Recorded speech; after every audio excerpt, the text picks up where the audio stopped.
Hello दोस्तों, नमस्कार। स्वागत है आपका हमारे यूट्यूब चैनल एग्जाम इमर्स में। Allahabad high court group C का रिजल्ट कब तक आ जाएगा? ग्रुप सी की फाइनल एक्सपेक्टेड कट ऑफ क्या रहने वाली है? क्या रीटाइपिंग होगी? तो पहले ही बता दे रहा हूँ, नहीं होगी। रिजल्ट डेट आपकी क्या रहेगी? वैकेंसी इंक्रीज हुई है क्या दोबारा? एक बार तो हुई थी 1372 ऐसे समथिंग कुछ हो गई थी। अब क्या दोबारा हुई है या नहीं हुई है? तो इन सभी सवालों का जवाब आपको इस वीडियो में मिल जाएगा। वीडियो में अंत तक बने रहिएगा। आपको कुछ ऐसे विशेष बिंदु मिलेंगे जिससे आपकी परीक्षा के प्रति रुचि और बढ़ जाएगी।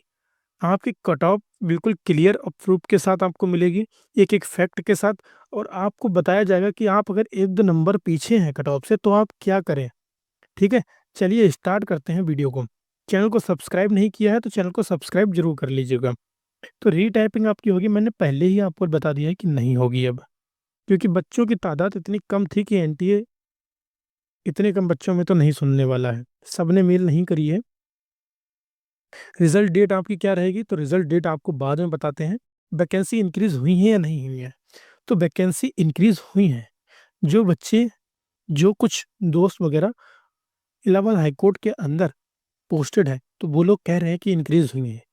बट अभी ऑफिशियल नोटिस नहीं है। हो सकता हो रिजल्ट आए तो उसमें 40-50 पदों का एक्स्ट्रा रिजल्ट आ जाए। तो ये आपके लिए कुछ इतना खास असर नहीं करने वाला है। बट वैकेंसी इंक्रीज हुई है या नहीं हुई है, इससे आपको फर्क भी नहीं होना चाहिए। आप अगर इस कट ऑफ में फंस रहे हैं तो वैकेंसी इंक्रीज हुई है तो आप उसमें और अच्छे से फंस जाएंगे, और एक दो बच्चे और भी फंसेंगे। तो कट ऑफ आपकी प्री की मैंने लिख रखी है। जिन बच्चों को इसमें कोई डाउट है तो मुझे बताइएगा, हो सकता है मेरी जानकारी थोड़ी गलत हो। यू आर की शायद 86 या 87 रही थी। ड्रॉप वाले क्वेश्चन के सभी को नंबर मिलेंगे, पहले बता दे रहा हूँ। ड्रॉप क्वेश्चन सभी को नंबर, ठीक है, +1 एक मार्क्स मिलेगा। तो हो सकता हो जिनकी 85 यूआर में हो उनका भी सिलेक्शन हो गया हो। क्यों? ड्रॉप का क्वेश्चन एक नंबर मिला हो 86, बट वो बिल्कुल ही बॉर्डर पर है, एक नंबर की खैरात पा कर आए हैं। तो आप अपनी कंडीशन देखते हुए चलिएगा। ओबीसी की 84 रही है मेरे हिसाब से। जिनका 83 पे सिलेक्शन हुआ है समझ लीजिएगा कि एक आपको ड्रॉप का मिल गया है। ईडब्ल्यूएस 83 रही है मेरे हिसाब से। जिनका 82 पे सिलेक्शन हुआ है टाइपिंग के लिए, वो समझ जाइएगा कि एक नंबर हमें ड्रॉप का मिला है। ये ड्रॉप का ऐड करके मैं बता रहा हूँ। एससी की लगभग 78 रही है मेरे हिसाब से। एसटी का भाई डाटा नहीं मिल पाया इतना, 70 से 73 या 74 तक रही है। माफ़ी चाहूँगा, बच्चों ने इतने गूगल फॉर्म नहीं भरा है एसटी कैंडिडेट्स ने। अब हम बात करते हैं कट ऑफ के बारे में। तो आपकी कट ऑफ क्या रहेगी, आप लोग स्क्रीनशॉट ले लीजिएगा जो लोग जल्दी में हो, वरना मैं समझाते हुए चलूंगा तो आपको कुछ अच्छे से समझ में आएगा। तो यू आर की कट ऑफ आपकी रहने वाली है 138 +-1। आप यूट्यूब वीडियो लगातार देख रहे होंगे, +-2 +-3 का तक लोग मार्जिन लेकर चल रहे हैं। वो भी इतनी छोटी वैकेंसी के लिए जिसमें 150 नंबर महज कट ऑफ का पूर्णांक है। तो +-3 का अच्छा लगता है, 500-600 नंबर का हो। यूपी पुलिस के लिए +-3 का कर सकते थे, 300 नंबर का था पेपर। 150 नंबर में, 100 नंबर के पेपर में +-3 का कोई लॉजिक नहीं होता है। मैं अगर अभी बता दूं, 136 +-3, सबके सब आ गए उसमें। 136 +-3, ओबीसी, ईडब्ल्यूएस, यूआर सारी कैटेगरी उसमें शामिल हो जाएंगी। ये कोई कट ऑफ बताना नहीं होता है, बच्चा भी बता देगा। थोड़ा तो रिस्क लेना चाहिए।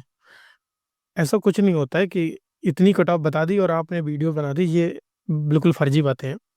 तो 138 +-1 मेरे हिसाब से 138.5, 138 या 137.5, अगर कट ऑफ थोड़े पद बढ़ गए, कट ऑफ कम रही, टाइपिंग बच्चे कम पास हुए, क्योंकि टाइपिंग का अभी क्लियर नहीं है बच्चे कितने पास हुए हैं। कुछ बच्चे छुपे रुस्तम हैं जो कि कह रहे हैं टाइपिंग खराब हुई है, बट टाइपिंग अच्छी भी करके आए हैं बच्चे, ये धीरे धीरे अब पता चलने लगा है। और वहीं मैंने पेड अप्रेंटिस की भी कट ऑफ लिख रखी है। पहले हम जूनियर असिस्टेंट की बात करते हैं। ओबीसी 136.5, 0.5 मैंने क्यों लिया है? क्योंकि कट ऑफ पॉइंट्स में जाती हैं इसकी। 0.5 लेकर आप चलिए, 136 मानेंगे, हो सकता है आप 4.5 से पीछे रह जाए। तो आप जो है 136.5 से 137.5 या फिर 135.5 ऐसे मान के चलिए। 135 तो नहीं जाने वाली है ओबीसी की मेरे हिसाब से।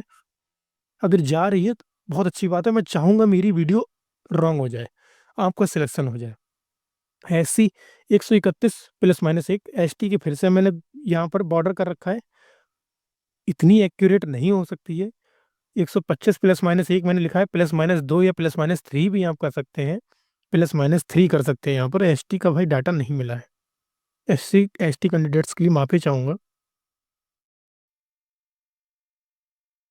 बट +-1 ही आप रख के चलिए। 125 अगर आपके हैं तो आपका हो जाएगा, इतना क्लियर है। अब हम पेड अप्रेंटिस की बात करते हैं। 136 +-1, अगर यहाँ पर 139 रहता है तो 137 यहाँ पर रहेगा। यहाँ पर प्लस होता है तो यहाँ भी प्लस रहेगा, यहाँ पर माइनस होता है तो यहाँ भी माइनस रहेगा। ये आप देखते हुए चलिएगा, ठीक है। 135.5 से 136.5 ओबीसी और ईडब्ल्यूएस की इतनी रही थी। पिछली बार भी शायद एक ही नंबर कम गई थी यूआर से पेड अप्रेंटिस में, ठीक है। बहुत क्लोज मार्जिन होता है क्योंकि वैकेंसी 200 से 250 ही होती है, इसलिए पेड अप्रेंटिस बहुत क्लोज मार्जिन होता है। 2 नंबर कम नहीं जाएगी यूआर से पेड अप्रेंटिस के अंतर्गत। जूनियर असिस्टेंट में चली जाएगी 2 नंबर कम, जैसा कि यहाँ पर मैंने गैप दिखा रखा है। ये गैप है -2 का, यहाँ गैप है -1 का, इस वैकेंसी इस कैटेगरी से इस कैटेगरी में, क्योंकि यहाँ पर पद केवल 250, एक अनुमान है मेरा, अभी मैंने गिने नहीं है। 250 और यहाँ पर लगभग 1100 के आसपास पद हैं। एससी की आप मान सकते हैं 128 +-1। तो ये कट ऑफ आपकी रहने वाली है। अगर इस पे कोई भी डाउट हो, कोई भी शंका हो, तो आप कमेंट करिएगा और मुझसे पूछिएगा कि सर आपने ये चीज़ कैसे लिख दी, ये हमारे हिसाब से तो ठीक नहीं है। बहुत से चैनल बता रहे हैं कि 133 131 ओबीसी ईडब्ल्यूएस इनकी, जब प्री में तराशी गई है तो प्री से तो कम जाने की तो बिल्कुल उम्मीद नहीं है। इस वहम में तो आप रहना मत, ठीक है। और टाइपिंग कितनी भी बेकार हुई हो, 2000 से 2500 बच्चे तो उन्हें मिल जाएंगे जिनके नंबर भी अच्छे हैं और टाइपिंग भी अच्छी है। अब हम रिजल्ट डेट की बात करते हैं। जब यहाँ तक आ गए हैं तो रिजल्ट डेट आपकी रहेगी 28 मार्च से 5 अप्रैल। 5 अप्रैल से आगे नहीं, 28 मार्च से पहले नहीं, ये मेरा अंदाज़ा है। बाकी जो भी हो आपके लिए ही बेहतर होगा। मुझे बुरे बनने में कोई भी आपत्ति नहीं है। 28 मार्च से पहले आ जाए, आपके हित में रिजल्ट हो, मैं खुश हूँ। 5 अप्रैल के बाद में आए, आपके हित में रिजल्ट हो, तो मैं खुश हूँ। कभी भी रिजल्ट आए आपके हित में हो, वो ज़्यादा बेस्ट है। उत्तर प्रदेश पुलिस, सीजीएल और उत्तर यूपी ट्रिपल एससी 1262, इनकी डीबी बिल्कुल सामने है। और जो इनमें बच्चे हैं वो 70% कैंडिडेट ग्रुप सी में भी हैं, ये आप लोग भी जानते होंगे। मेरे एक दो ऐसे दोस्त हैं जो कि एसओएन सीएसएस सेलेक्ट हुए हैं सीजीएल से। वो कह रहे थे कि इलाहाबाद हाईकोर्ट की मैं डीबी तो नहीं करना चाहता हूँ, बट यहाँ पर फाइनल लिस्ट जो है सिलेक्टेड कैंडिडेट्स की आती है तो उनकी भी मजबूरी है, वो क्या करें। बट 1262 वाले आप लोग चेंज कर सकते हैं। अगर आपको अच्छा डिपार्टमेंट यूपी ट्रिपल एससी में चाहिए, वर्कलोड थोड़ा कम चाहिए, इलाहाबाद हाईकोर्ट में वर्कलोड ज़्यादा रहता है, इतनी बात आप मान के चलिएगा, तो आप स्किप कर सकते हैं। वैसे आप इलाहाबाद हाईकोर्ट में आना चाहें तो आप उधर की डीबी स्किप कर दीजिए, उन बच्चों के लिए फ़ायदा रहेगा। अगर आपके यहाँ नंबर 140 तक है तभी स्किप करिएगा, वरना ना घर के और ना घाट के। 140 नंबर है तब ही स्किप करिएगा अगर इलाहाबाद हाईकोर्ट में, ठीक है। उत्तर प्रदेश पुलिस आपका तो आरा नियारा हो चुका है, रिजल्ट आ चुका है। अब आपकी मर्जी है कि, और हाँ, उत्तर प्रदेश पुलिस में 2 साल का बॉन्ड भी होता है, 5 लाख भरने पड़ जाएंगे आपको अगर आप बीच में छोड़कर इलाहाबाद हाईकोर्ट में भागे। अभी सोच लीजिएगा कि हमें 12 घंटे की नौकरी करनी है और संडे की छुट्टी भी नहीं चाहिए है, या हमें इलाहाबाद हाईकोर्ट में सुकून की नौकरी चाहिए है, या दूसरा कह सकते हैं कि हमें वर्दी चाहिए है, किसी के ऊपर किसी के अंडर में नहीं बैठना है कंप्यूटर पर दिन भर, हमें वर्दी चाहिए, घूमना फिरना है मस्ती में। तो आपको ये अभी सोचना है, ठीक है। तो आप एक एनटीए को मेल कर सकते हैं। टेलीग्राम पर मैं ये अपने लिंक डाल दूंगा, और कैसे आप मेल करेंगे क्या मैटर होगा, उसमें आप 3-4 लोग बच्चों के दोस्तों के रोल नंबर वगैरह लिखकर नीचे भी डाल दीजिएगा रिगार्डिंग के हिसाब से, तो आपका हो सकता है इसमें बेनिफिट हो जाए। और थोड़ा RWA, एग्जामपुर, इन 2 यूट्यूब चैनल को पकड़िए। इनसे कहिए कि सर इतना आपका कोर्स बिका है, आपसे इतना सपोर्ट आपको हमने किया है, तो क्यों ना हमारा भी सपोर्ट करिए। इस समय ऐसा क्रूशियल समय है कि अगर वेटिंग लिस्ट आती है तो शायद वो बच्चे भी सिलेक्ट हो जाएं जिनकी अभी उम्मीद नहीं है, क्योंकि यहाँ पर बहुत सी सीट वेस्ट होने वाली है बहुत बुरी तरह से, क्योंकि इन रिजल्ट के कारण। तो ऐसा प्रावधान होना चाहिए कि वेटिंग लिस्ट आए। 200-300 सीट्स इसमें मुझे लग रहा है कि जाने वाली है, इसमें नहीं जाएंगी तो 1262 में वेस्ट होने वाली है, इन दो में वेस्ट होने वाली है। बिल्कुल कांटे की वैकेंसी है और कांटे की टक्कर है इनमें, इसी पैरेलल वैकेंसी में हमेशा लॉस ही होता है।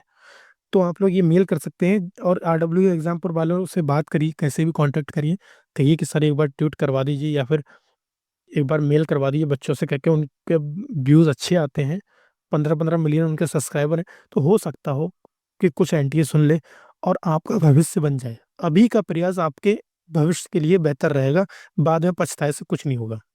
चलिए, मेरी बात अगर आपको कुछ भी समझ में आई हो, तो सब्सक्राइब कर लेना प्लीज़, और चैनल को सब्सक्राइब करने का वीडियो को टैग और शेयर भी कर देना, और कोई भी कमी लगी हो तो बताना कि सर आपने यहाँ पर ये कट ऑफ कैसे बता दी।